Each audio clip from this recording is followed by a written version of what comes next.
Airlines terbakar setelah menabrak pesawat penjaga pantai di Bandara Haneda, Tokyo. Seluruh penumpang dan awak pesawat selamat berkat sistem evakuasi baik, serta para penumpang yang tidak panik dalam situasi darurat.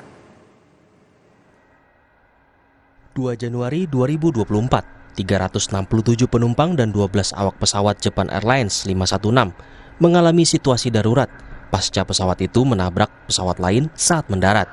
Pesawat terbakar setelah menabrak pesawat penjaga pantai Jepang di Bandara Haneda, Tokyo. Dalam situasi darurat, para penumpang berupaya mempercayakan sistem evakuasi pada awak kabin. Padahal, asap seketika memenuhi bagian kabin pesawat. Sementara di luar, api sudah berkobar dan dengan cepat membesar. Seorang penumpang sempat memberi testimoni saat pesawat mulai terbakar. になってですが煙が充満しだしたので本当に本当に事故が起こったんだなという感じでちょっと怖くなりました。息子と一緒、家族で旅行してたんですけれども、正直に言うともしかしたらこれは助からないのかな。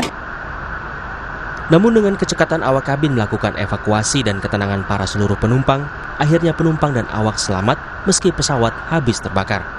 Lalu, faktor utama apa saja yang bisa dipetik demi keselamatan penerbangan atas kecelakaan Japan Airlines? Pertama, penumpang seluruhnya selamat berkat evakuasi yang cepat kurang dari 20 menit. Kemudian, mekanisme penyelamatan terbantu oleh ketenangan dan tertibnya penumpang mengikuti instruksi awak kabin. Bahkan, penumpang juga terlihat tak membawa satupun barang saat evakuasi dijalankan.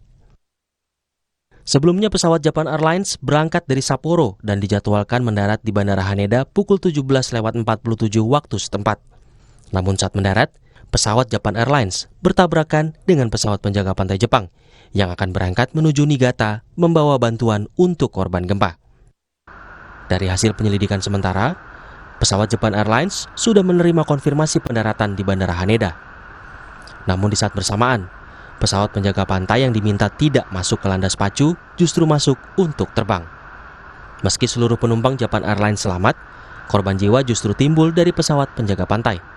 5 kru dilaporkan meninggal akibat dampak tabrakan.